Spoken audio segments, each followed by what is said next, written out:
بسم اللہ الرحمن الرحیم۔ اذ قالت امرأة عمران رب انی نذرت لک ما فی بطنی محررا فتقبل منی انک انت السمیع العلیم۔ اذ قالت امرأة عمران، جب کہا عمران کی بیوی نے ربی انی نذرت لک ما فی بطنی، اے میرے رب بے شک میں نظر مانتی ہوں جو کچھ میرے بطن میں ہے، پیٹ میں ہے، محررن کہ میں اسے آزاد کروں گی تیری عبادت کے لیے، تیری راہ میں وقف کر دوں گی۔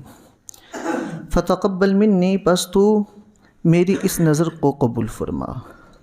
انک انت السمیع العلیم، بے شک تو سننے والا ہے، جاننے والا ہے۔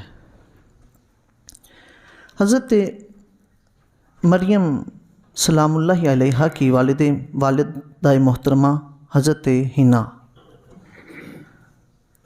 جو کہ حضرت عمران کی زوجہ محترمہ تھی۔ حضرت عمران حضرت داؤد بن حضرت داؤد علیہ السلام کی آل میں سے تھے۔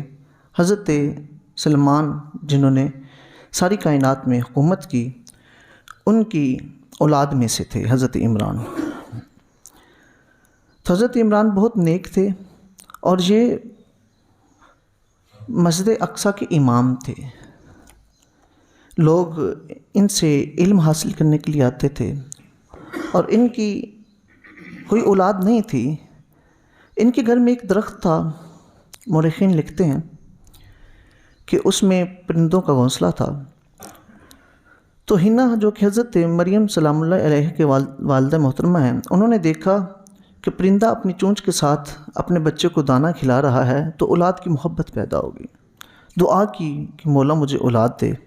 خالق کائنات نے دعا کو قبول کیا، حاملہ ہوئی۔ جب پتہ چلا کہ میں حاملہ ہوں، حضرت عمران کا انتقال ہو چکا تھا، تو آپ نے نظر مانی، یہی نظر مانی کہ انی نذرت لک ما فی بطنی محررا فتقبل منی، کہ میں نظر مانتی ہوں مولا جو کچھ میرے بطن میں ہے، جب پیدا ہوگا تو میں اس کو تیری راہ میں وقف کر دوں گی، دین کے لیے قربان کر دوں گی، وقف کر دوں گی۔ تو یہ نظر مان لی۔ اللہ رب العزت نے آپ کی دعا کو قبول کیا۔ فلما وضعتها قالت ربی انی وضعتها انثی، تو جب ان کے ہاں لڑکی پیدا ہوئی، بیٹی پیدا ہوئی، قالت انہوں نے کہا ربی انی، اے میرے رب بے شک میں نے وضعتها انثی، ایک لڑکی کو جنم دیا ہے۔ واللہ اعلم بما وضعت، اور اللہ تعالیٰ جانتا ہے کہ جو کچھ اس نے جنا پیدا کیا۔ تو جب انہوں نے یہ کہا وَلَيْسَ الذَّكَرُ كَالْأُنثىٰ، اور ساتھ ہی کہا کہ کوئی مذکر اس مؤنث جیسا نہیں ہو سکتا، یعنی ان کا خیال یہ تھا کہ میں نے نظر مانی ہے کہ جو بھی میرے ہاں پیدا ہوگا، لڑکی لڑکا، تو اللہ کی راہ میں وقف کر دوں گی۔ تو خیال یہ تھا کہ اللہ مجھے بیٹا عطا فرمائے گا، اور ان کا گمان یہی تھا کہ اللہ مجھے بیٹا دے گا، کیونکہ میں نے نظر مانی ہے تو میں اپنے بیٹے کو اللہ کی راہ میں وقف کر دوں گی، جہاد کرے گا، وہ اللہ کی راہ میں علم حاصل کرے گا، لوگوں کو پڑھائے گا، دین کی خاطر، دنیا کا میں نے اس سے کوئی کام نہیں لینا۔ تو جب بیٹی ہوئی تو ساتھ ہی کہا کہ جو اللہ نے اپنی مرضی سے مجھے مؤنث عطا کی ہے وہ مذکر جیسی نہیں ہو سکتی، یعنی کوئی بھی مذکر اس جیسا نہیں ہو سکتا۔ اللہ نے جو مجھے مؤنث دی ہے میں اس پہ راضی ہوں، اللہ کی رضا پہ راضی ہوئی، اور کہا کہ یہ بہت پاکیزہ لڑکی ہے۔ وَإِنِّي سَمَّيْتُهَا مَرْيَمَ، اور میں نے اس کا نام مریم رکھ دیا ہے۔ مریم کا مطلب ہوتا ہے عبادت کرنے والی، پاک باز، گناہوں سے بہت دور۔ یہ انہوں نے جو اپنی زبان میں مریم نام رکھا، اس کا مطلب ہے عابدہ پارسہ۔ وَإِنِّي اعیذها بک وذریتها من الشیطان الرجیم، مولا میں پناہ مانگتی ہوں تجھ سے اپنی اولاد اور اس کی اولاد سے، شیطان مردود سے۔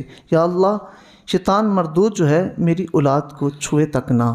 اور حدیث پاک میں آتا ہے، نبی کریم صلی اللہ علیہ وسلم نے فرمایا، صحیح بخاری کی حدیث ہے، فرمایا کہ جب بھی کوئی بچہ پیدا ہوتا ہے اسے شیطان چھوتا ہے، انگلی چبوتا ہے۔ فرمایا کہ جب مریم سلام اللہ علیہا پیدا ہوئیں اور حضرت عیسیٰ علیہ السلام پیدا ہوئے، کیونکہ ان کی والدہ کی دعا تھی حضرت حنا کی کہ یا اللہ جو اولاد میری ہو اس کو شیطان نہ چھوئے، نہ اس کی اولاد کو چھوئے آگے سے۔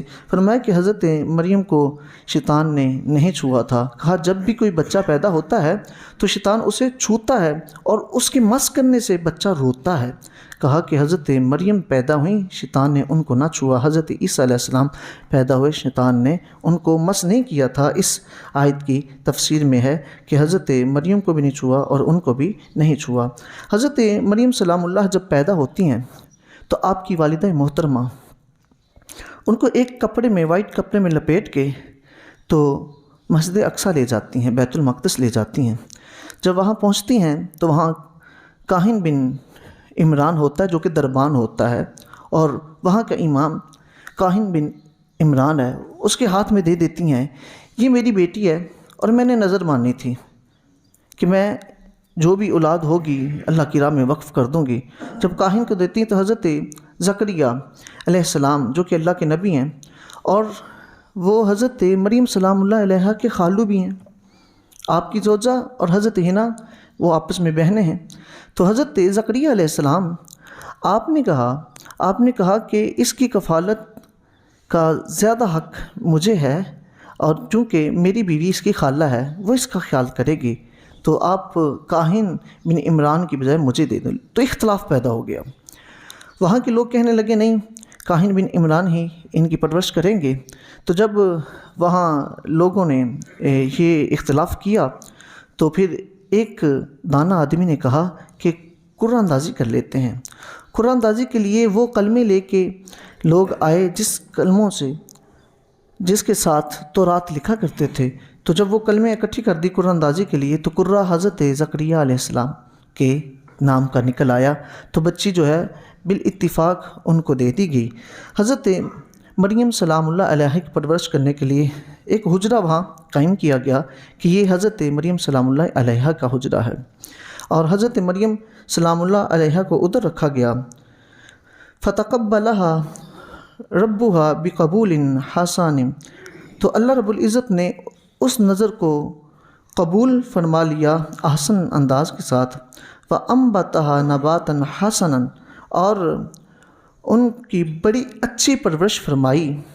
وَكَفَّلَهَا زَكَرِيَّا، اور حضرت زکریا علیہ السلام کو اس کا کفیل بنا دیا۔ اور اس کی تفسیر میں آتا ہے وَأَنبَتَهَا نَبَاتًا حَسَنًا، کہ ان کی بہت اچھی پرورش فرمائی کس نے؟ میرے رب نے۔ تو حضرت امام فخر الدین رازی رحمۃ اللہ علیہ تفسیر کبیر میں اس آیت کے تحت لکھتے ہیں، آپ فرماتے ہیں کہ اللہ رب العزت نے کیسی پرورش کی کہ جس طرح سال میں ایک بچہ پروان چڑھتا ہے، بڑا ہوتا ہے، پھلتا پھولتا ہے، ایک بچہ جتنا ایک سال میں بڑا ہوتا ہے، حضرت مریم سلام اللہ علیہ ایک دن میں اتنا بڑا ہو جاتی تھی، اور جتنی اس کو سمجھ ایک سال میں آتی تھی حضرت مریم سلام اللہ کو ایک دن میں اللہ تعالیٰ اتنی سمجھ عطا فرما دیتا تھا۔ اتنی جلدی حضرت مریم سلام اللہ علیہ کو خالق کائنات نے پروان چڑھایا، اور پھر وَقَفَّلَهَا زَكَرِيَّا، اور کفیل بنایا حضرت زکریا علیہ السلام کو۔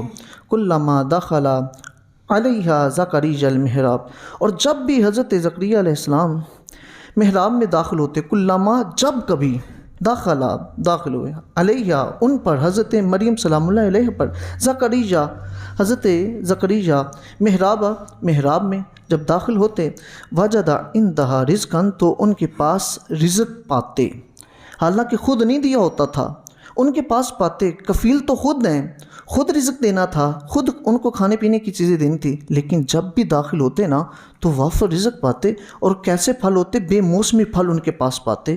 آج کل تو سٹور موجود ہیں، تب سٹور موجود نہیں تھے، تو بے موسمی پھل جب حضرت مریم سلام اللہ علیہ کے پاس وہ حضرت زکریا علیہ السلام پاتے، قالا، تو کہا یا مریم انا لک ھذا، اے مریم یہ کیا ہے کہ ان کا موسم بھی نہیں ہے، یہ کیا ہے اور کہاں سے آیا ہے؟ تو قالت ہوا من عند اللہ، کہا کہ یہ جو ہے یہ اللہ کے پاس سے آیا ہے مجھے۔ ان اللہ یرزق من یشاء بغیر حساب، بے شک اللہ تعالیٰ جسے چاہتا ہے بے حساب رزق عطا فرماتا ہے۔